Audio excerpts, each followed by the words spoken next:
संजय जैन, राजकीय महाविद्यालय गोपालगढ़ से आचार्य वाणिज्य संकाय।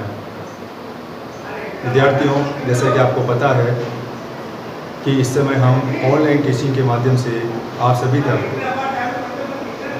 सिलेबस के अनुसार विषय सामग्री को डालने का प्रयास कर रहे हैं और आप सभी से अपेक्षा है कि आप इन वीडियोस को जो हम अपलोड कर रहे हैं, महाविद्यालय का यूट्यूब चैनल बना हुआ है, आप उस पर लिंक पे जाके आप निश्चित रूप से इसको देखें और ये आपके आगे आने वाले समय में बहुत ही लाभप्रद होंगे, ऐसी हम आशा रखते हैं।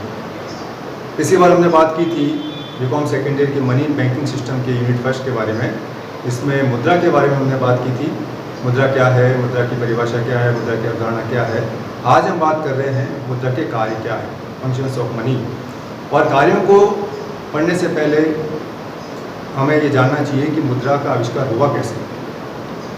आपको इतिहास पता होना चाहिए कि बहुत साल पहले, जबकि मुद्रा प्रचलन में नहीं थी, वस्तु विनिमय प्रणाली का हमारे यहाँ पर प्रचलन था।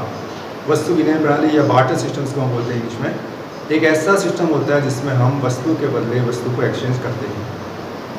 वस्तु के बदले वस्तु एक्सचेंज का मतलब ये है कि अगर मेरे पास मान लीजिए एक घोड़ा है और मुझे गाय चाहिए, तो मैं घोड़े के बदले में गाय जिसके पास मैं उसे ढूंढूंगा और अपनी आवश्यकताओं की पूर्ति करूंगा।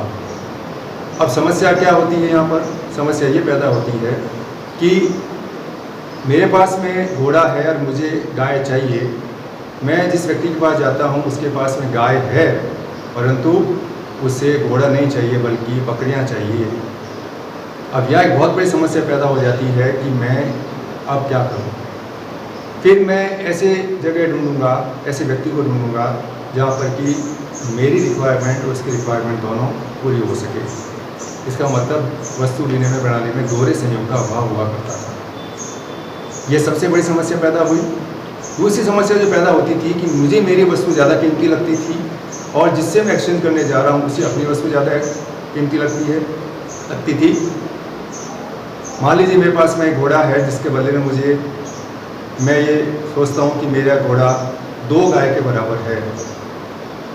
मैं जिसके पास जाता हूँ उसके पास गाय भी है और वो घोड़ा चाहता है, लेकिन वो ये कहता है कि मेरा घोड़ा 1 गाय के बराबर ही है। अब यहाँ भी समस्या पैदा हो जाती थी कि इन दोनों का मूल्यों का मापन कौन करेगा। ये बहुत बड़ी एक समस्या पैदा होती थी। फिर समस्या पैदा हुआ करती थी कि वस्तुएँ खराब हो जाया करती थी। हम स्टोरेज करके रखते थे, लेकिन उस समय समस्या क्या होती थी कि वो वस्तुएं बहुत जल्दी नष्ट हो जाया करती थी। तो स्टोरेज के कारण कई लोगों को बहुत नुकसान हुआ करता था। और फिर ये समस्या आती थी कि जब कभी भी व्यक्तियों को एक स्थान से दूसरे स्थान पर जाना पड़े, खाना बदोश वाली ज़िंदगी हुआ करती थी, तो रास्ते में ही कई प्रकार के जानवरों की मृत्यु हो जाया करती थी। अनाज नष्ट हो जाता था, खराब हो जाता था। तब धीरे धीरे जैसे जैसे मनुष्य सभ्य होता गया, आखिर ये दिमाग में आया कि आखिर अब क्या किया जाए जिससे कि हमारी सारी समस्याओं का निदान हो सके। ऐसी स्थिति में मुद्रा का आविष्कार हुआ और मुद्रा का आविष्कार जब से हुआ उसके बाद से हम देख सकते हैं कि मुद्रा ने पूरे सिस्टम को बदल दिया। अब सवाल ये उठता है कि मुद्रा क्या क्या कार्य करती है। आपको पिछली रिकॉर्डिंग में बताया गया था कि मुद्रा की परिभाषा में बताया कि money is what money does. मुद्रा वह है जो मुद्रा का कार्य करती है। तो जब तक आपको ये पता नहीं कि मुद्रा के क्या कार्य हैं, तब तक आप ये नहीं बता सकते कि मुद्रा क्या है। तो उन दोषों को दूर करने के बारे में अगर हम बात करें तो हम देखते हैं कि हमने आज यहाँ पर जैसे आप देख रहे हैं बोर्ड पर, मुद्रा के कार्य हैं 4: माध्य, मान, माप, भंडार। यानी मुख्य रूप से अगर आप देखें तो मुद्रा के फंक्शन इन 4 शब्दों में समराइज हो जाते हैं: माध्य, मान, माप, भंडार। इसी को इलोबरेट करते हुए अगर हम आगे चलें तो मुद्रा के कार्यों को हमने 2 भागों में बांटा: मुद्रा के स्थैतिक कार्य, मुद्रा के प्रायोगिक कार्य। स्थैतिक कार्य और प्रायोगिक कार्य का मतलब क्या है? स्थैतिक कार्य वे कार्य हैं जो बहुत पुराने समय से चले आ रहे हैं, यानी अर्थात जब से मुद्रा का आविष्कार हुआ, ये इसके बेसिक कार्य हैं, जिसको हम प्राइमरी फंक्शन भी कह सकते हैं। और प्रायोगिक कार्य वे हैं जो बदलते रहे हैं अर्थव्यवस्था के साथ साथ, जिनमें परिवर्तनशीलता रही है। इसी को डायनामिक फंक्शन भी कहा जाता है।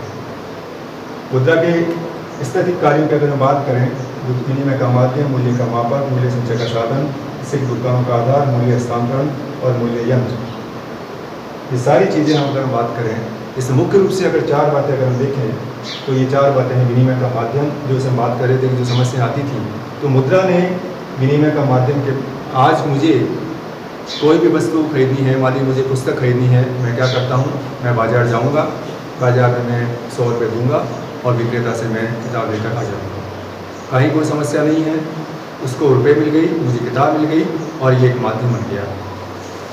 तो मीडियम ऑफ एक्सचेंज जो सबसे बड़ा जो एक आविष्कार हुआ है मुद्रा का, उसने माध्यम का जो समस्या थी कि दोहरे संयोग का जो अभाव था, उस अभाव को दूर कर दिया। अब आप किसी को भी रुपए दें और बदले में अपनी आवश्यकताओं की पूर्ति करें, और बहुत स्मूथली ये प्रणाली चल रही है। फिर बात आती है विनिमय मूल्य के मापक की, मेजरमेंट। आज जैसे आपको पता है कि कपड़े को हम मीटर में मापते हैं, दूध को हम लीटर में मापते हैं, तो सवाल ये उठता है कि इनको सबको मापने वाला क्या है। इन सबको मापने वाला एक इकाई है, वो है मुद्रा, मनी। मुद्रा के माध्यम से हम ये पता लगा सकते हैं कि ये कपड़ा 100 रुपये मीटर है, ये दूध 50 रुपये लीटर है। तो इसके माध्यम से हमने मेजरमेंट को इजी बना दिया कि इसका मूल्य क्या माने। तो मुद्रा ने बहुत बड़ा एक घटना है तो उसको भी दूर किया। फिर मूल्य संचय का साधन, स्टोरेज को जो हम बात कर रहे थे कि स्टोरेज नहीं करके रख सकते हैं, आज हम अपने पास स्टोरेज करके रख सकते हैं। आज आप बैंकों के पास स्टोरेज करके रख सकते हैं, मुद्रा कहीं भी नष्ट नहीं होती है। तो ये बहुत बड़ा एक जो समस्या थी, इसको मुद्रा ने दूर किया। इसके अलावा इससे कि भुगतानों का आधार डेफर्ड पेमेंट्स, यानी आप जो आज तो सारा सिस्टम ही क्रेडिट पर हो गया है। इस पहले जब हुआ करता था, आपको इमीडिएटली आपको उसको वस्तु को देनी पड़ती थी। आज आप अगर आप सोचते हैं कि आज मेरे पास मुद्रा आज नहीं है, तो मैं भविष्य में उसका पेमेंट कर सकता हूँ। और जैसे आपको पता है कि आज पूरा सिस्टम क्रेडिट सिस्टम पर चल रहा है, बैंक आपको दे रहे हैं, आप उसका भुगतान बाद में करते हैं। व्यापार में भी ऐसे ही चलता है, एक व्यापारी दूसरे व्यापारी को भविष्य में भुगतान करने का वचन देता है, और ये सारा सिस्टम जो चला है वो मुद्रा के माध्यम से संभव हो पाया है। तो ये मूल्य हस्तांतरण की जैसे बात करते हैं, मूल्य हस्तांतरण का मतलब है कि अगर आज जब मेरा ट्रांसफ़र होता है और जो समस्या आती थी कि वस्तु नष्ट हो जाया करती थी, उसको भी मुद्रा ने समाप्त कर दिया। और आज कहीं भी आप अपना मनी को इमीडिएटली कुछ ही मिनटों में एक जगह से दूसरी जगह पर ट्रांसफ़र करा सकते हैं। ये बहुत बड़ी एक समस्या दूर हुई है। जैसे आपको पता है कि ऑनलाइन सिस्टम हो गया है, तो उसके माध्यम से आप कभी भी कैसे भी किसी भी माध्यम से आप मनी को ट्रांसफ़र कर सकते हैं। और प्राइस मैकेनिज्म, आज प्राइस मैकेनिज्म का आधार ही आज मुद्रा है। प्राइस मैकेनिज्म आज आप देख रहे हैं कि मूल्य तंत्र का मतलब है कि जो अपने यहाँ स्वतः ही चल रहा है, और मुद्रा के माध्यम से हमने उस प्राइस मैकेनिज्म को एक बहुत मजबूत बनाया है, जिसके बारे में मुद्रा का रोल के बारे में आगे बात करेंगे। अब बात आती है मुद्रा के प्रायोगिक कार्यों की। प्रायोगिक कार्य सभी हमने बात की थी, उसमें बहुत सारी चीज़ें हैं। आज आप देखते हैं राष्ट्रीय आय का वितरण। राष्ट्रीय आय का मतलब क्या है? उत्पादन के जिन साधनों ने अपना योगदान दिया है, उनको उनका पारिश्रमिक चुकाना। और पारिश्रमिक किस में चुकाना? पहले वस्तु में चुकाते थे। आपको पता होना चाहिए, हमारे यहाँ पहले काम के बदले अनाज योजना थी और आज भी चल रही है। लेकिन अब मुद्रा के माध्यम से आपने जो भी किया है, श्रम को उसकी मजदूरी आपने मुद्रा में दी, पूंजी के बदले में आपने ब्याज उसको मुद्रा के रूप में दिया, साहस को उसको आपने लाभ के रूप में मुद्रा दिया। आपका मैनेजमेंट है, ऑर्गेनाइजेशन जो आपका है, मैनेजमेंट मैनेजर्स, उनको आपने सैलरी दी, मुद्रा के रूप में दी। इस प्रकार मुद्रा ने डिस्ट्रीब्यूशन ऑफ नेशनल इनकम को बहुत ईजी बना दिया। और साख का आधार से हम बात कर रहे थे कि आज क्रेडिट का जो बेस है मुद्रा ही है। आज जो भी वस्तुएं, जो भी व्यापार चल रहा है, वो साख के माध्यम से चल रहा है। साख का मतलब है विश्वास, और मुद्रा लोगों को विश्वास है कि ये व्यक्ति भविष्य में चुका देगा। पूंजी की उत्पादकता में वृद्धि। मुद्रा ने पूंजी की उत्पादकता मतलब है कि पूंजी को और अधिक ज़्यादा बढ़ाया है। आपने प्लांट और मशीनरी में आप इन्वेस्ट करके और अधिक उत्पादन करते हैं, जिससे उसकी उत्पादकता में वृद्धि हो रही है। और मुद्रा ने आर्थिक विकास में गति प्रदान की है। आज सरकारें जो भी कर रही हैं, मुद्रा खर्च करके इकोनॉमिक डेवलपमेंट, आर्थिक विकास में योगदान दे रही है। अरबों रुपया खर्च होता है, अरबों मुद्रा में ही होता है, और हर देश अपना विकास मुद्रा के माध्यम से ही कर पा रहा है। मूल्य स्तर पर नियंत्रण, जैसे कि आपको पता है, हालांकि ये सरकारों का बहुत बड़ा हेडेक है प्राइस कंट्रोल, लेकिन मुद्रा के माध्यम से मुद्रा की मात्रा को कम करके अथवा बढ़ा के मूल्य को नियंत्रित किए जाते हैं। देश का केंद्रीय बैंक होता है जो मुद्रा की मात्रा में कमी करता है, अथवा मुद्रा की मात्रा में वृद्धि करता है। जैसी भी स्थितियाँ होती हैं तो मुद्रा के कारण ही आज हमारे यहाँ प्राइस कंट्रोल हो पाया है। वित्तीय निर्णयों में सहायक आज फाइनेंशियल डिसीजन जो भी लिए जाते हैं, आज मैं फ्री हूँ, मुझे क्या करना है, क्या खरीदना है, सरकार को क्या करना है, व्यापारियों को क्या करना है, सारे कार्य मुद्रा के माध्यम से आज हम डिसीजन लेते हैं। क्योंकि मेरे पास मुद्रा है तो मैं कोई भी फाइनेंशियल डिसीजन ले सकता हूँ, इसमें किसी प्रकार की बाधा उत्पन्न नहीं होती।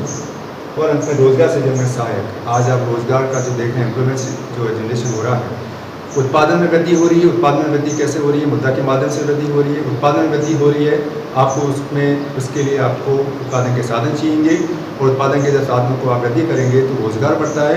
आप समझ सकते हैं कि मुद्रा के माध्यम से एक देश में रोजगार के स्तर को किस प्रकार बढ़ाया जा सकता है। कहने का तात्पर्य ये है कि मुद्रा में जो कार्य हैं वो इसके बारे में हम सोच भी नहीं सकते थे, पूरा एक क्रांति पैदा करती है। और यही आज हमारा चैप्टर समाप्त होता है। धन्यवाद।